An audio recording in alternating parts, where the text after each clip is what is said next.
طيب. بسم الله الرحمن الرحيم. السلام عليكم ورحمة الله وبركاته.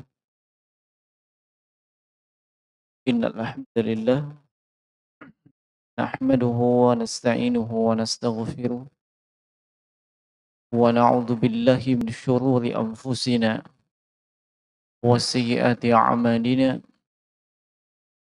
من يهده الله فلا مضل له ومن يضلل فلا هادي له. أشهد أن لا إله إلا الله وحده لا شريك له وأشهد أن محمدا عبده ورسوله ولا نبي بعده. يا أيها الذين آمنوا اتقوا الله حق تقاته ولا تموتن إلا وأنتم مسلمون. يا أيها الناس اتقوا ربكم الذي خلقكم من نفس واحدة وخلق منها زوجها وبث منهما رجالا كثيرا ونساء واتقوا الله الذي تساءلون به والأرحام إن الله كان عليكم رقيبا. وقال تعالى يا أيها الذين آمنوا اتقوا الله وقولوا قولا سديدا يصلح لكم أعمالكم ويغفر لكم ذنوبكم ومن يطع الله ورسوله فقد فاز فوزا عظيما. أما بعد فإن أصدق الحديث كتاب الله تبارك وتعالى وأحسن الهدى هدى نبينا محمد صلى الله عليه وعلى آله وسلم.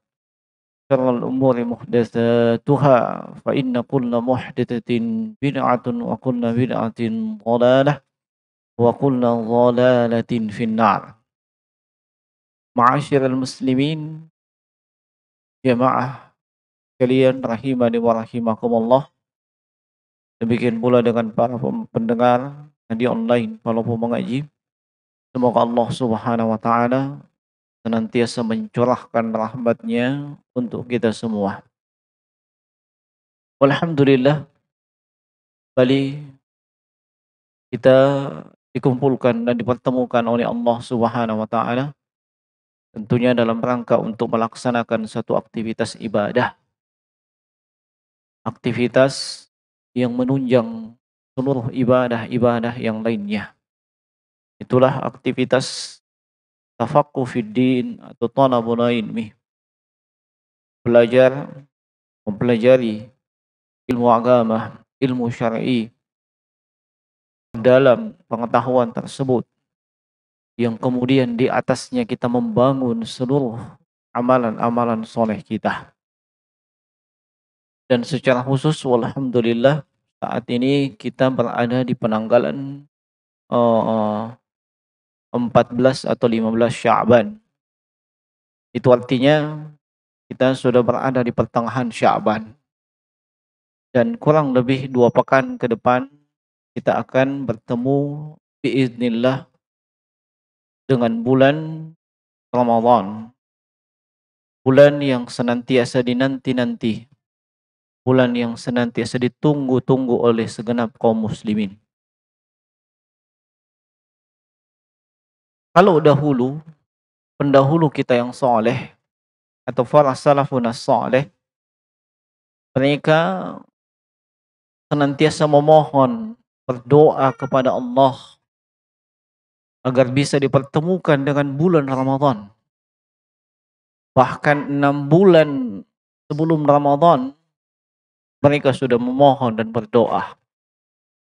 Seperti yang pernah diungkapkan oleh salah seorang ulama dari kalangan tabi'ut tabi'in, yaitu Mu'alla bin Al-Fadl rahimahullahu ta'ala, sebagaimana dinukil oleh Imam Al-Hafiz Ibn Rajab Al-Hambali di dalam kitab beliau Lataif Al-Ma'arif, bahwasanya para as-salaf itu berdoa, kanu yad'una Allah Ta'ala sittata ashhur ayuballighahum Ramadan.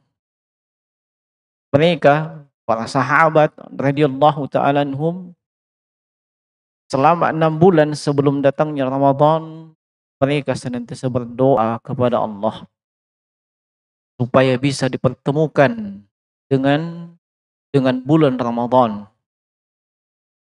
Wa yad'una sittata ashhurin ayyataqabbala minhum. Lalu selama 6 bulan sesudah Ramadan, mereka juga masih berdoa, masih memohon kepada Allah supaya amalan soleh yang telah mereka lakukan di bulan Ramadan itu diterima oleh Allah Subhanahu wa taala. Ini generasi terbaik dari kalangan umat Islam. Generasi yang telah dididik langsung oleh Rasulullah sallallahu alaihi wasallam.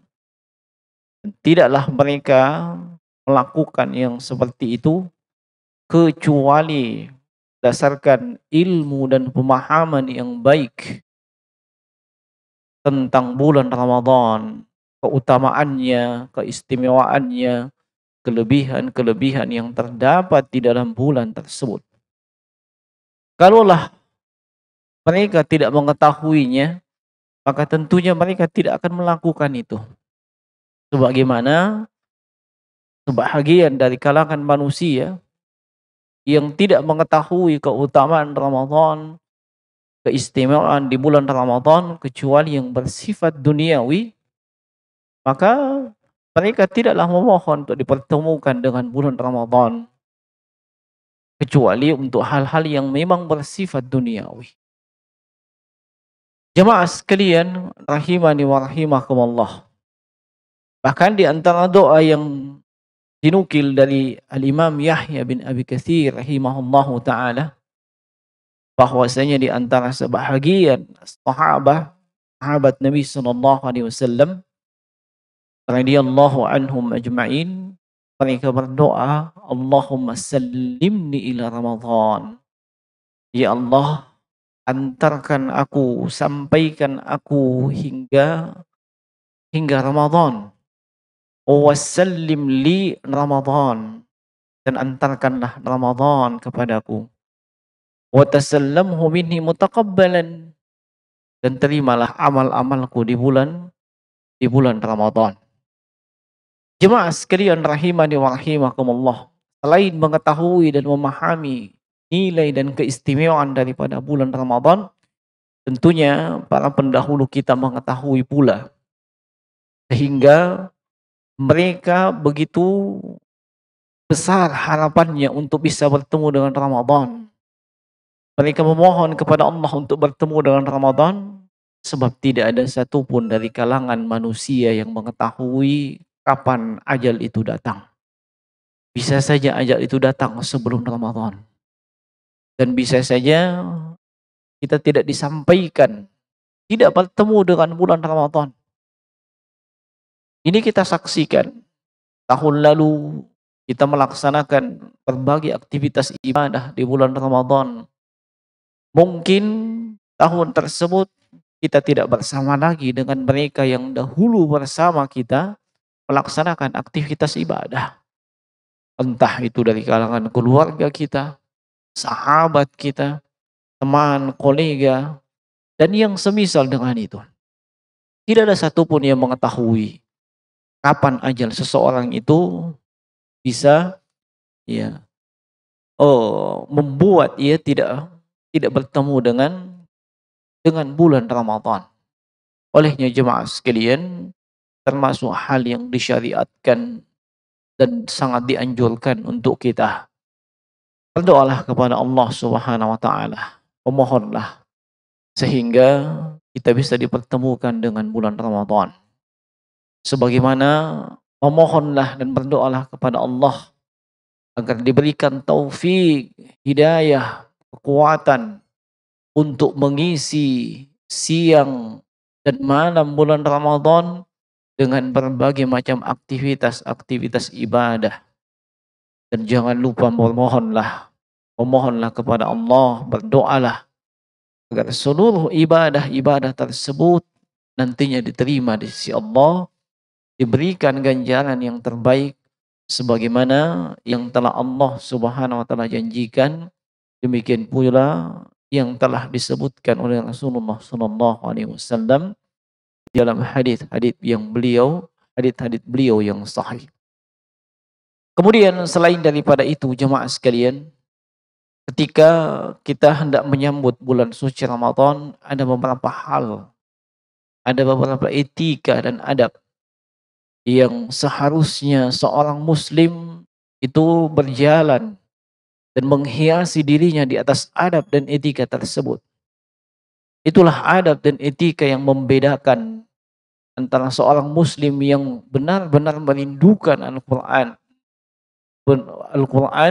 dan juga bulan Ramadan, dan mereka yang menganggap bahwasanya bulan Ramadan tidak ada bedanya dengan bulan yang lain, tidak ada keistimewaan dengan bulan Ramadan kecuali tentunya yang bersifat duniawi.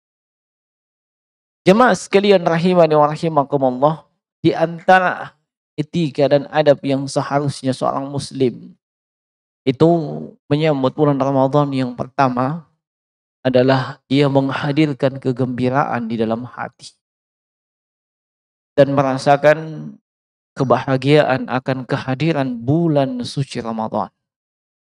Ia hadirkan hal tersebut. Hatinya dipenuhi dengan kegembiraan, senang, bahagia sebab akan bertemu dengan bulan Ramadan. Di dalam Al-Quran, dalam surah Yunus, di ayat yang ke-58, Allah subhanahu wa ta'ala berfirman, Kul bifadlillahi wa birahmatih, fabidzalika falyafrahu, huwa khairum mimma yajma'un.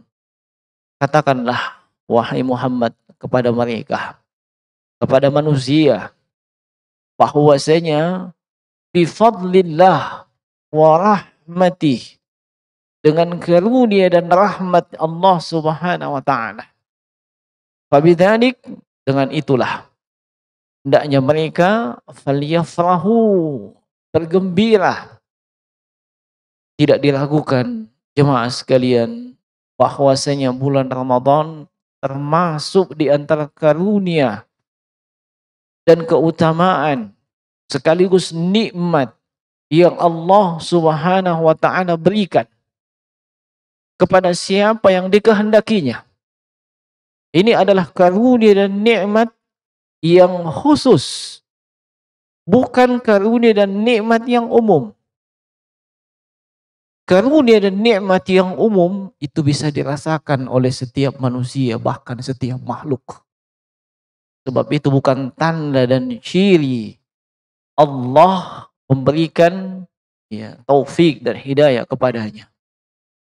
Tetapi nikmat yang khusus, nikmat yang Allah subhanahu wa ta'ala berikan kepada hamba-hamba yang dikehendaki, ini adalah ciri bahwa hamba tersebut akan mendapatkan kebaikan demi kebaikan, akan mendapatkan keberkahan. Perhatikanlah ayat-ayat Al-Quran ketika menyebutkan tentang nikmat khusus seperti nikmat hidayah. Maka Allah sebutkan, wallahu yahdi man yasha'u ila siratim mustaqim. Allah memberikan petunjuk, hidayah kepada siapa yang Allah kehendaki, bukan kepada setiap manusia, terlebih kepada setiap makhluk, tapi kepada siapa yang Allah subhanahu wa ta'ala kehendaki. Berbeda halnya dengan nikmat-nikmat yang bersifat umum. Seluruh makhluk bisa mendapatkan nikmat tersebut. Nikmat kekayaan, nikmat harta benda, nikmat kesehatan, nikmat udara. Seluruhnya bisa merasakan nikmat tersebut. Dan itu bukan ciri dan tanda orang mendapatkan keutamaan dari Allah dengan bergelimangnya dengan nikmat tersebut. Tetapi ciri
min alfi syahr. Dan di bulan Ramadan itu, hanya di bulan Ramadan saja ada satu malam, yang malam tersebut nilainya jauh lebih baik dibandingkan 1000 bulan. Man hurima khairuha faqad hurimah. Siapa yang diharamkan kepadanya kebaikan di bulan tersebut, sungguh ia telah terhalang. Jemaah sekalian rahimani wa rahimakumullah. Maka bagaimana mungkin seorang muslim tidak bergembira dengan kedatangan bulan Ramadan? Itu artinya dia ada kesempatan untuk masuk ke dalam surga. Bukankah Nabi SAW memberitakan akan dibukanya pintu-pintu surga? Itu juga artinya dia ada peluang untuk terbebas daripada neraka. Bukankah Nabi SAW mengabarkan tughlaqu fihi abwabul jahim, ditutup pintu-pintu neraka jahanam. Bahkan itu artinya manusia mendapatkan godaan yang minim ketika masuknya bulan Ramadan, yang godaan tersebut berasal daripada para syaitan. Walau demikian, syaitan dibelenggu. Dalam riwayat yang lain, maradatus syaitan, gembong-gembong syaitan, para iblis yang dibelenggu. Tetapi kita menyaksikan di bulan Ramadan itu masih ada terkadang maksiat dan dosa yang terjadi. Mengapa demikian? Sebab maksiat dan dosa yang terjadi itu terkadang disebabkan oleh godaan, hasutan dan bisikan syaitan. Baik hasutan dan bisikan syaitan dari kalangan jin maupun syaitan dari kalangan manusia. Dan terkadang itu terjadi disebabkan oleh manusianya itu sendiri, memang hatinya, jiwanya condong kepada keburukan, condong kepada maksiat, condong kepada dosa. Hingga yang seperti ini syaitan tidak perlu bersusah payah, tidak perlu dibisikkan, tidak perlu dihasut untuk melakukan dosa. Oh, dia sudah terbiasa melakukan dosa. Dia sudah terbiasa dengan kemaksiatan tersebut. Maka jangan heran kalau misalnya di bulan Ramadan masih saja ada sebahagian dari saudara kita yang terjatuh ke dalam hal tersebut. Jemaah sekalian rahimani wa rahimakumullah, bagaimana mungkin kita tidak bergembira dengan masuknya bulan Ramadan? Sebab itu artinya kita ada peluang untuk diampuninya dosa-dosa kita. Perhatikan bagaimana Nabi SAW mengabarkan, sebagaimana dalam hadits Abu Hurairah radhiyallahu taala anhu dalam riwayat Imam Muslim, bahwasanya as-salawatul khams wal jumu'atu ila al-jumu'ati wa Ramadan ila Ramadan mukaffiratun lima bainahunna idza jutunibatil kaba'ir. Kata Nabi SAW, salat 5 waktu yang satu dengan yang berikutnya, Jumat yang satu dengan Jumat yang berikutnya, Ramadan yang satu dengan Ramadan yang berikutnya adalah penggugur dosa, penghapus dosa, selama ia menjauhi yang namanya al-kabair atau dosa besar. Dan secara khusus di dalam hadits yang sangat masyhur nantinya di bulan Ramadan, juga haditsnya Abu Hurairah radhiyallahu ta'ala anhu, kata Nabi SAW, man shoma ramadhana imanan wa ihtisaban ghufira lahu ma taqaddama min dzambihi. Siapa saja dari kalangan kaum muslimin, masuk di dalamnya muslim dan muslimah, yang berpuasa di bulan Ramadan dengan landasan iman dan ihtisab. Ihtisab itu artinya mengharapkan balasan dan pahala dari sisi Allah. Maka ghufira lahu ma taqaddama min dzambihi. Dosa-dosanya akan diampuni, yakni dosa-dosa yang telah pernah ia lakukan sebelumnya. Nabi SAW juga bersabda, man qama Ramadana imanan wa ihtisaban ghufira lahu ma taqaddama min dzambihi. Siapa yang menegakkan qiyamul lail dari kalangan kaum muslimin, baik itu laki maupun perempuan, dengan landasan keimanan dan mengharapkan pahala dari Allah Subhanahu wa taala, juga diampuni dosa-dosanya yang telah lalu.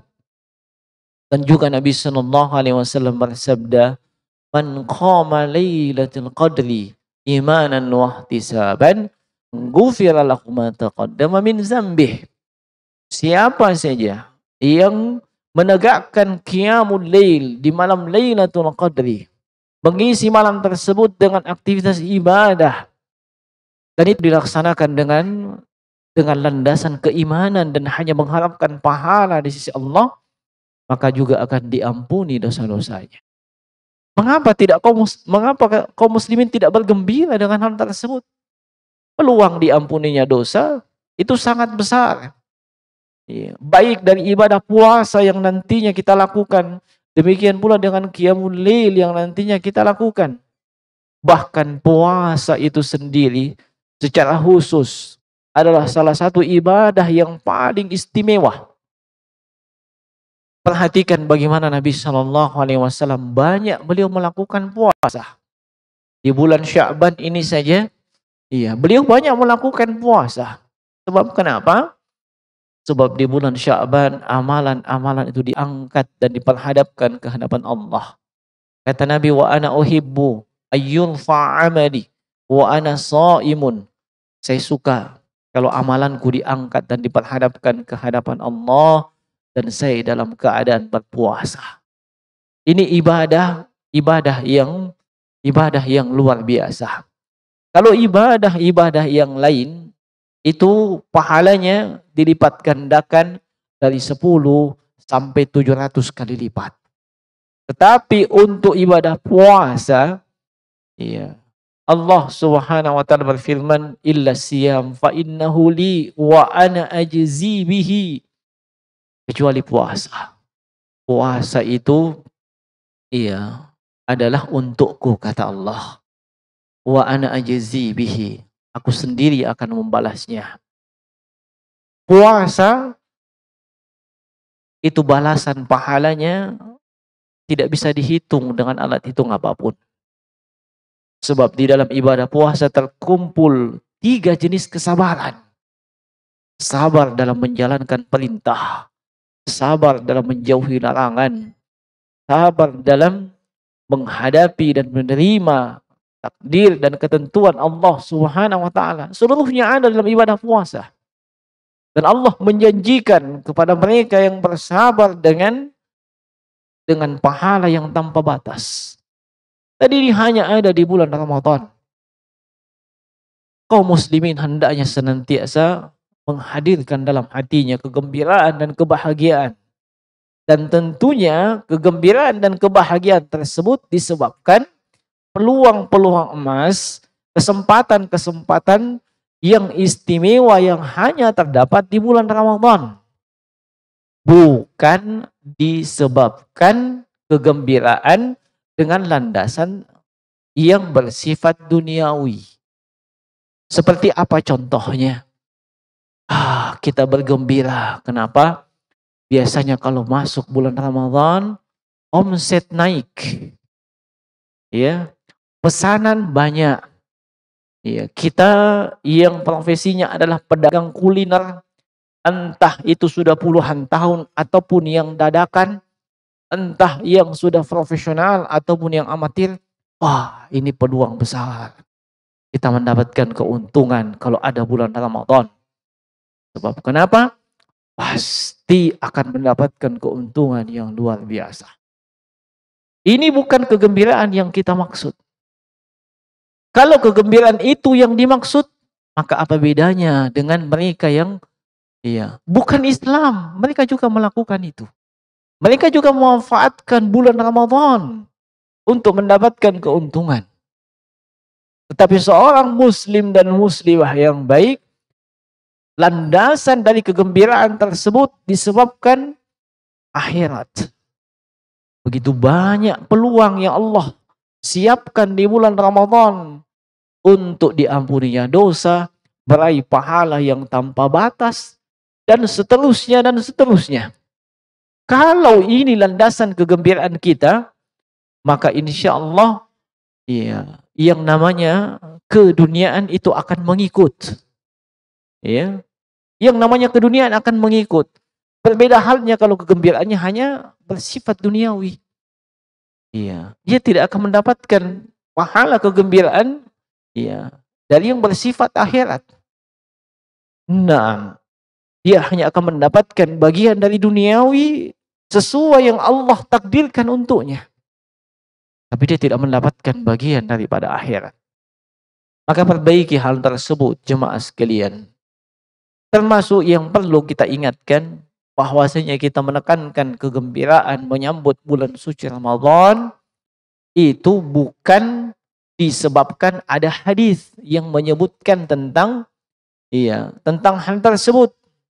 Mungkin kita biasa mendengarkan sebahagian orang menyebutkan bahwa katanya Nabi bersabda, "Man fariha bidukhuli Ramadan haramallahu jasadahu 'alan niran." Siapa saja yang bergembira dengan masuknya Ramadan, maka Allah haramkan jasadnya daripada api neraka. Hadis ini atau bisa dikatakan tepatnya bukan hadis. Sebab ini adalah hadis yang palsu, alias hadis yang maudhu, yang bukan berasal dari ucapan Nabi sallallahu alaihi wasallam. Adapun kegembiraan seorang muslim, itu berdasarkan ayat yang telah kita sebutkan tadi. Bergembira disebabkan karunia dan keutamaan dari Allah Subhanahu wa taala berupa bulan suci Ramadan. Sekali lagi jemaah sekalian, kegembiraan itu hendaknya kita perhatikan. Kegembiraan dalam hal apa? Banyak orang bergembira dengan masuknya Ramadan. Iya kan? Nah, termasuk mereka yang bergembira adalah mereka yang berprofesi sebagai penjual petasan. Iya, mereka juga bergembira. Sebab itu adalah momen dan kesempatan mereka bisa jual petasan. Termasuk mereka yang bergembira dengan masuknya bulan suci Ramadan adalah para pak balu bunga. Kenapa? Sebab mau masuk Ramadan, banyak orang pergi ziarah kubur. Ya. Nah, termasuk juga para penjual ayam. Kenapa? Banyak orang baca-baca ketika mau masuk Ramadan. Laku ayamnya, laku bunganya.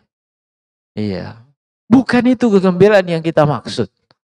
Ya. Tapi kegembiraan seorang muslim dan muslimah ketika masuk Ramadan, peluang yang ada di bulan Ramadan, keistimewaan bulan tersebut dari amal ibadah yang kita lakukan itu.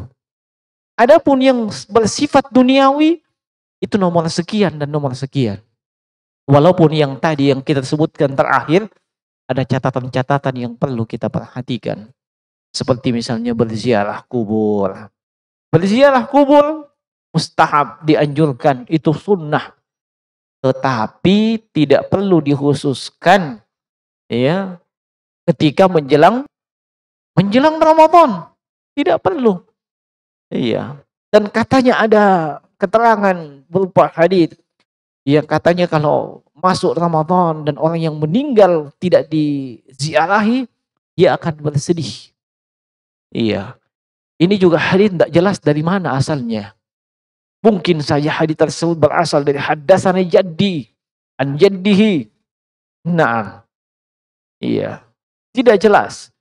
Bahkan dari sisi akal dan logika saja, mana bisa dia bersedih? Orang yang meninggal, dia sibuk menghadapi apa yang ada di alam barzah. Terputus dengan urusan di dunia. Iya. Kalau dia mendapatkan kenikmatan, dia sibuk dengan kenikmatan. Dia mendapatkan azab, dia sibuk mendapatkan azab. Gak ada waktu mikirkan. Datang muakah keluargaku ini menjenguk dan seterusnya. Tidak ada kesempatan mau pikirkan seperti tersebut. Sebab kenapa? Sudah terputus dengan kehidupan dunia. Iya, maka kita ingatkan kaum muslimin. Bukan kita melarang ziarah kubur. Bukan. Tetapi ziarah kubur itu bagian daripada ibadah. Dan itu disyariatkan. Iya. Dan ibadah itu iya, tidak perlu kita khususkan kalau memang tidak ada dalil yang menunjukkan itu dikhususkan. Sehingga silahkan Anda ziarah kubur anytime. Kapan saja Anda mau ziarah kubur. Terlebih, iya, ketika hati Anda sedang merasakan gersang, kering, dan kecintaan yang luar biasa terhadap dunia, silahkan ziarah kubur. Supaya Anda ingat mati, Anda ingat akhirat.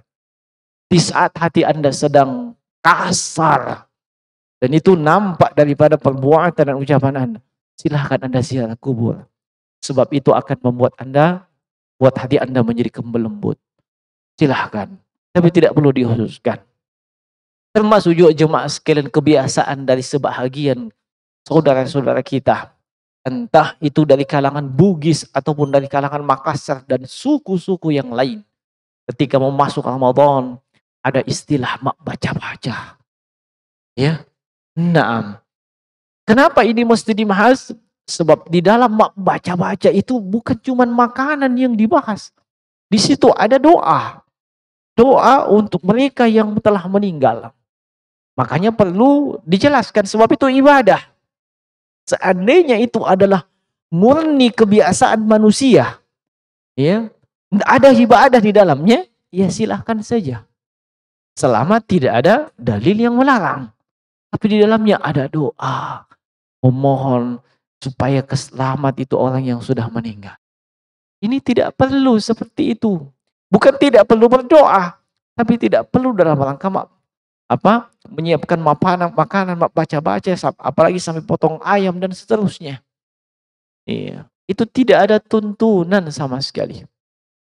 Nah, termasuk hal yang tidak dianjurkan. Bahkan sampai sekarang saya tidak menemukan satupun dari kalangan baik ulama sampai yang siap yang di bawah mereka menganjurkan nanti kalau mau menjelang masuknya Ramadan, pergilah menikmati minggu terakhir sebelum kau berpuasa, sebab pokok puasa mau tidak mau nikmati makanan yang terbaik, kalau perlu 5 kali sehari, 6 kali sehari, sebab mau puasa. Iya, itu tidak perlu seperti itu jemaah. Itu bukan persiapan. Ya, nah, boleh saja ya bagi ibu-ibu mempersiapkan menu selama 30 hari atau 29 hari, menunya berbeda-beda. Iya. Nah, menu buka puasa dan menu sahur. Malam pertama, sahurnya dengan nasi kebuli. Malam kedua, dengan donat. Malam ketiga, terus beda. Itu boleh-boleh saja. Tetapi, jangan dengan itu kita lebih sibuk. Ya. Nah, akhirnya tidak ada waktu untuk baca Al-Quran. Untuk tarawih, jangan dulu. Kenapa? Ini, menu ini belum tersedia ini. Padahal, kalau memang tidak ada, mau di apa? Pakai saja Intel. Nah, daripada Anda ketinggalan sholat tarawih, Anda ketinggalan membaca Al-Quran, Anda ketinggalan melakukan aktivitas ibadah. Nah, itu tujuannya Anda berada di bulan Ramadan. Ya, kalau cuma sekedar memperbanyak menu di luar Ramadan, silahkan. Tidak ada masalah. Ya. Nah, artinya jangan kita disibukkan dengan hal-hal yang sifatnya mubah. Kemudian kita meninggalkan hal-hal yang sifatnya dianjurkan. Apalagi yang sifatnya wajib. Ya. Nah, hendaknya kita menggunakan akal dengan baik. Nah, jadi jangan salah paham. Tidak boleh katanya bervariasi menunya. Bukan tidak boleh, silahkan. Selama itu tidak melalaikan Anda dari ibadah-ibadah yang seharusnya banyak dilakukan di bulan Ramadan. Nah, silahkan. Dan memang bisa bisa kok kasih bervariasi. Artinya apa? Anda punya kemampuan. Jangan sampai mau bervariasi, tapi ternyata tidak ada kemampuan. Kemampuan hanya bisa Indomie telur misalnya. Jangan mimpi. Oh, variasinya malam pertama ini, kedua ini, ketiga ini. Ya, kecuali kalau dapat anugerah. alias anu gratis. Nah, jemaah sekalian rahimani wa rahimakumullah. Kemudian yang kedua, di antara etika dan adab seorang muslim menyambut Ramadan, ya, adalah menyambut bulan Ramadan ini dengan kesyukuran. Ya, menyambut bulan Ramadan dengan kesyukuran. Ingat, bulan Ramadan adalah nikmat dan karunia dari Allah Subhanahu wa taala. Itu adalah nikmat yang khusus. Dan ini ya, setiap nikmat dan karunia kita hadapi dengan kesyukuran. Kesyukuran itu dengan lisan. Kita mengucapkan alhamdulillah, dengan hati. Iya, berupa meyakini bahwasanya ini nikmat dan karunia dari Allah semata. Dan yang ketiga, syukuran itu dengan dengan anggota tubuh. Nah, dan dengan anggota tubuh itu nampak bahwasanya bertambah nikmat, bertambah karunia, bertambah pula kualitas dan kuantitas ibadahnya. Itu diantara tanda hamba yang bersyukur. Seperti Nabi SAW, ketika beliau telah mengetahui, dan itu ada dalam Al-Quran, bahwasanya dosa-dosa beliau telah diampuni, yang lalu maupun dia akan datang. Beliau tegakkan qiyamul lail. Ya. Padahal qiyamul lail itu hukumnya sunnah, tidak wajib. Sampai-sampai istri beliau itu prihatin, sebab beliau lama kalau qiyamul lail, kakinya bengkak-bengkak, kakinya pecah-pecah, lama berdiri. Ya, kalau kita, mata kita yang bengkak karena lama tidur. Kalau Nabi SAW kakinya bengkak, lama berdiri. Istrinya prihatin, kenapa mesti seperti itu? Bukankah Allah sudah mengampuni dosa-dosa yang lalu maupun yang akan datang? Karena Nabi, afala uhibbu an akuna abdan syakura. Kalau memang demikian, kenapa saya tidak menjadi hamba yang bersyukur? Itu menunjukkan bahwa bertambahnya nikmat, bertambahnya karunia, itu berbanding lurus dengan bertambahnya ibadah-ibadah kita. Maka tingkatkan ibadah kita sebagai bukti bahwasanya kita bersyukur dengan datangnya bulan suci Ramadan. Ini yang kedua. Kemudian yang ketiga, jemaah sekalian, di antara adab dan etika seorang muslim dan muslimah menyambut bulan suci Ramadan adalah berusaha memperbaiki dirinya sebelum Ramadan. Ya, berusaha memperbaiki dirinya sebelum masuknya Ramadan. Dan yang kita maksud di sini bukan memperbaiki secara fisik. Ya, paham ya? Kalau memperbaiki secara fisik, jangan dibilang saya kayaknya harus perbaiki, saya punya wajah dikasih putih sedikit. Bukan itu maksudnya.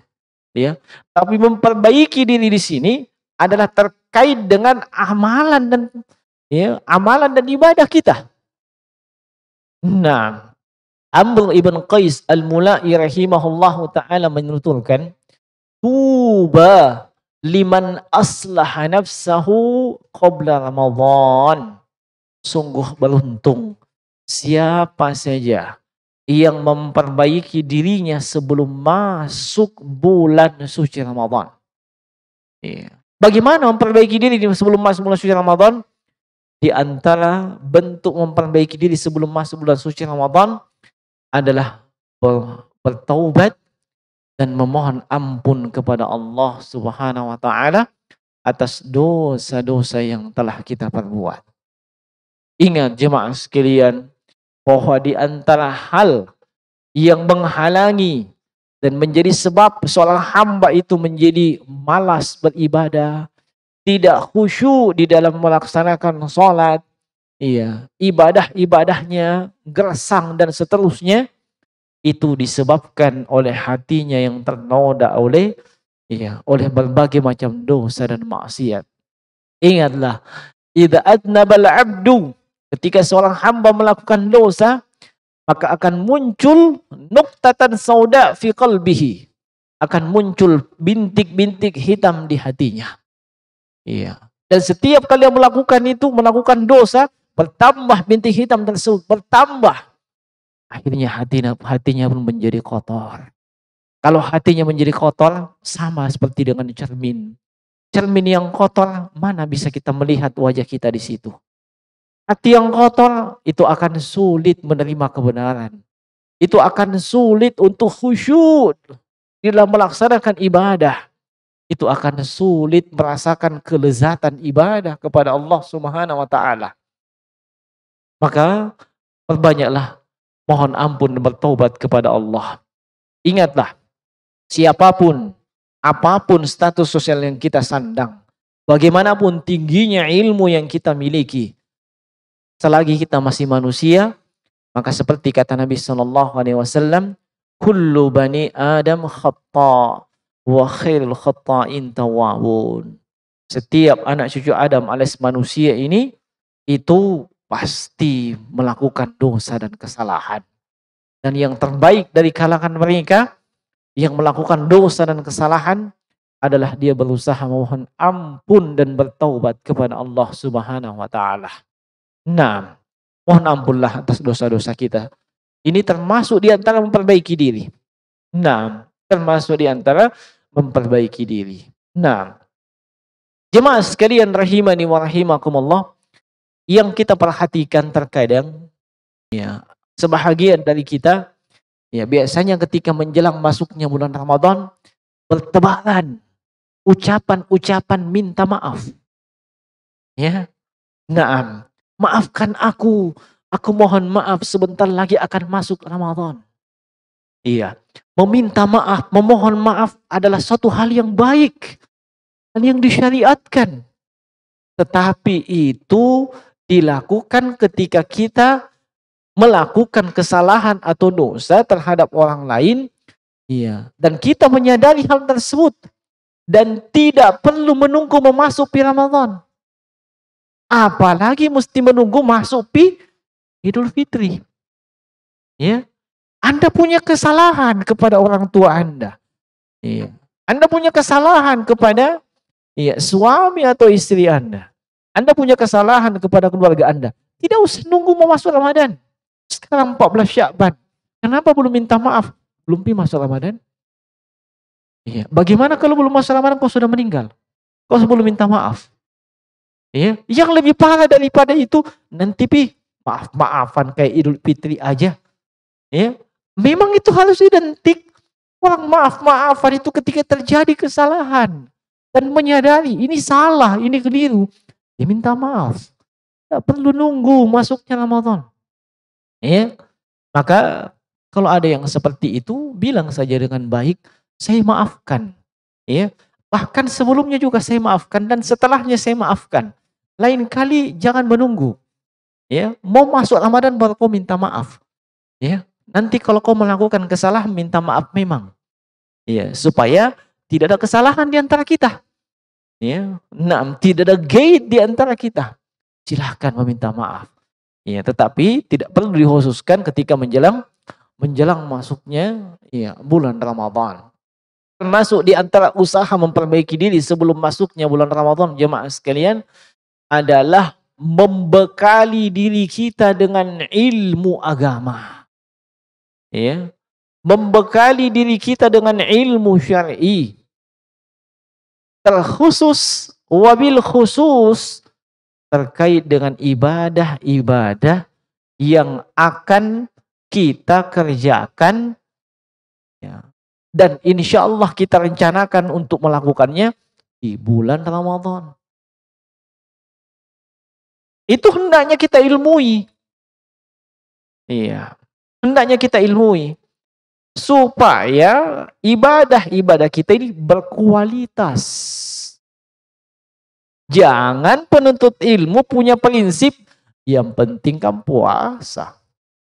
Yang penting kan tarawih. Yang penting kan tilawah. Iya. Itu saja. Yang penting. Tanpa dia sadari bahwasanya yang penting ibadahnya itu berkualitas.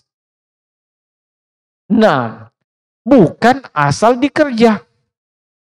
Kalau cuma yang penting tarawih, maka seperti yang kita lihat dari tahun ke tahun, sudah beberapa tahun saya dapat kiriman videonya, ada orang sholat tarawih 20 rakaat 7 menit.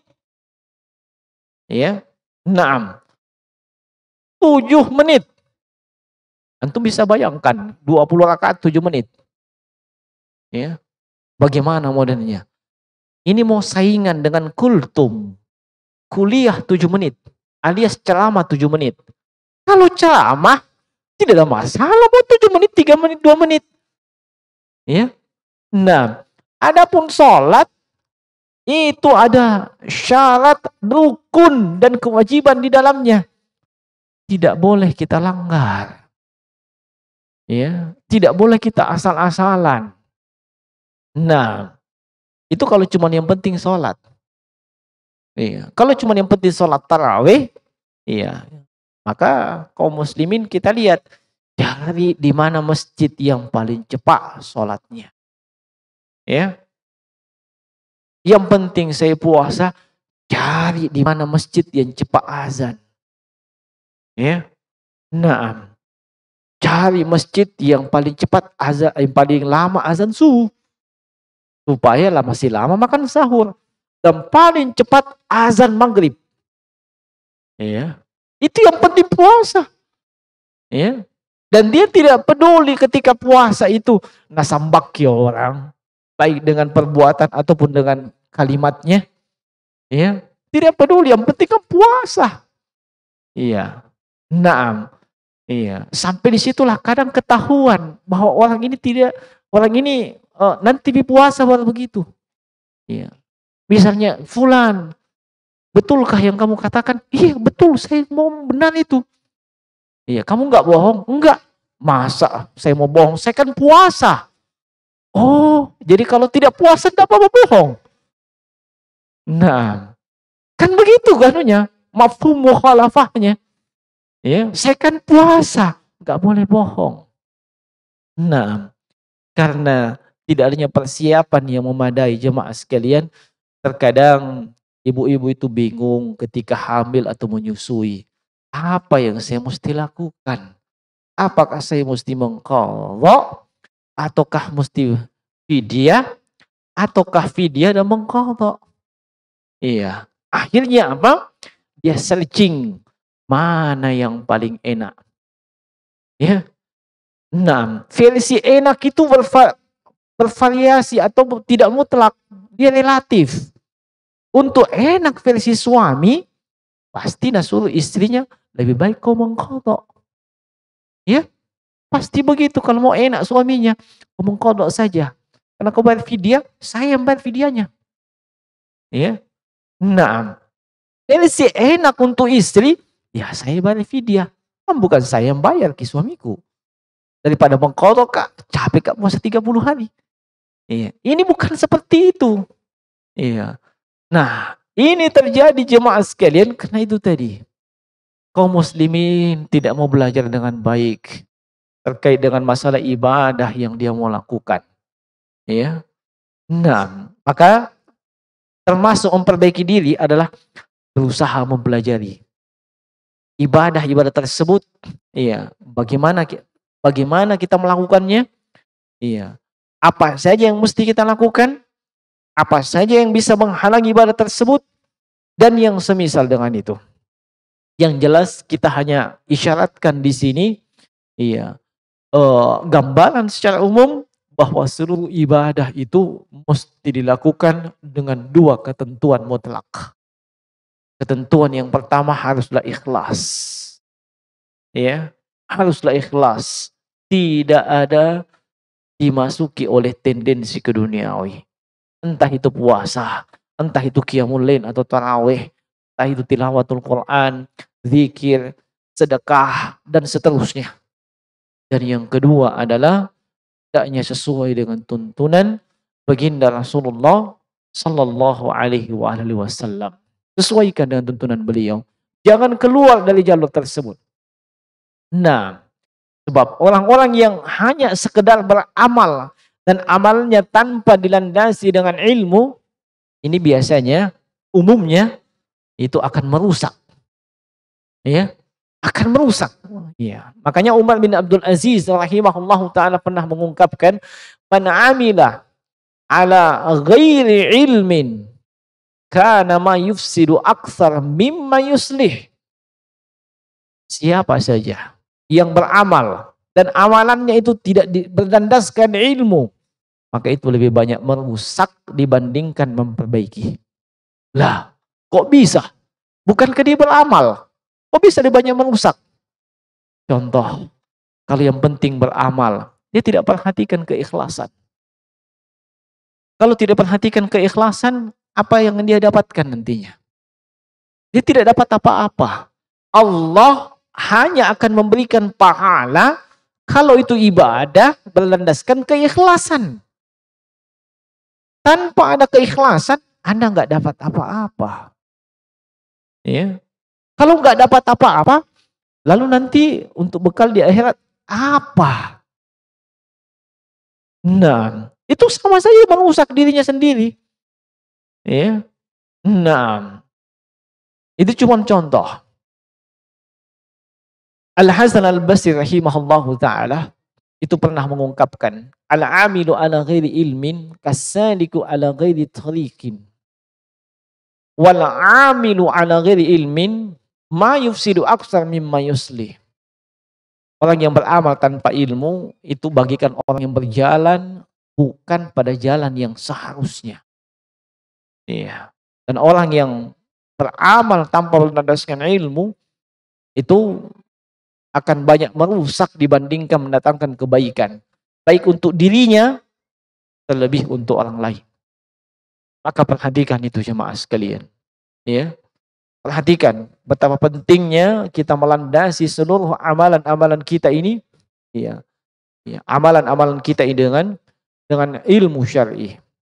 Nah, kemudian yang keempat, ya, termasuk di antara adab dan etika ketika menyambut bulan suci Ramadan adalah boleh kita saling memberikan ucapan selamat. Selamat menyambut bulan Ramadan, selamat masuk bulan Ramadan, atau seperti yang difatwakan dan disebutkan ya oleh sejumlah ulama, ya, seperti Syekh Muhammad ibn Shalih Al-Utsaimin rahimahullahu taala, sebagaimana dalam fatwa beliau dalam Liqa' Asy-Syahri nomor 70, iya, beliau menjelaskan bahwasanya di sana ada riwayat dari para salaf. Iya, sebagian mereka memberikan ucapan tahniah, ucapan selamat. Iya, kalau Ramadan sudah masuk, itu la ba'sa bihi, tidak mengapa. Misalnya dengan mengatakan syahrun mubarak. Ya, bulan yang penuh berkah. Atau barakallahu fi syahrika. Ya, semoga Allah memberkahi, ya, memberkahimu pada bulan Ramadan. Dan ucapan yang semakna dengan itu. Ya. Bagaimana membalasnya? Ya, membalasnya bisa dengan wa iyyaka. Membalasnya dengan membalasnya bisa dengan walaka bimisli. Kamu juga dengan ucapan yang sama dengan seperti itu. Ini boleh, bukan sunnah, bukan pula wajib. Paham ya? Nah, jadi jangan lagi itu dijadikan patokan. Itu kayak sunnah, apalagi wajib. Tidak. Itu mubah, boleh-boleh saja. Orang melakukan ya seperti itu. Memberikan ucapan yang selamat. Kemudian, walaupun itu boleh, tapi hendaknya dihindari kalimat Ramadan Karim. Ramadan Karim. Kenapa? Sebab iya, ini tidak begitu pas, tidak begitu tepat. Iya. Karim itu Allah Subhanahu wa taala. Iya. Nah, Karim itu Allah Subhanahu wa taala. Dan Allah yang meletakkan keutamaan dalam bulan Ramadan. Bukan bulan Ramadan itu sendiri. Iya. Nah, itu dihindari saja. Nah, dan ini difatwakan ya oleh Syekh Muhammad bin Shalih Al-Utsaimin sebagaimana dalam Majmu' Fatawa Rasail beliau di jilid yang ke-20 pada pertanyaan nomor 254. Ini di antara adab dan etika ya seorang menyambut ya bulan suci Ramadan.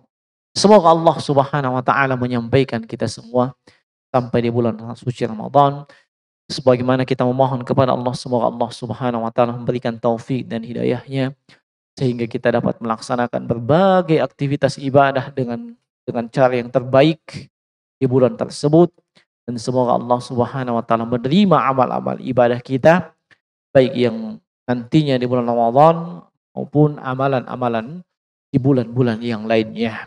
Innahu waliyyu dzalika wal qadiru alaihi wa huwa Jawwadun Karim. Ini yang sempat kita ingatkan di kesempatan ini. Mohon maaf atas segala kekurangan. Yang benar hanya datang dari si Allah Subhanahu wa taala. Subhanaka wa bihamdika asyhadu an la ilaha illa anta astaghfiruka wa atubu ilaik. Assalamualaikum warahmatullahi wabarakatuh.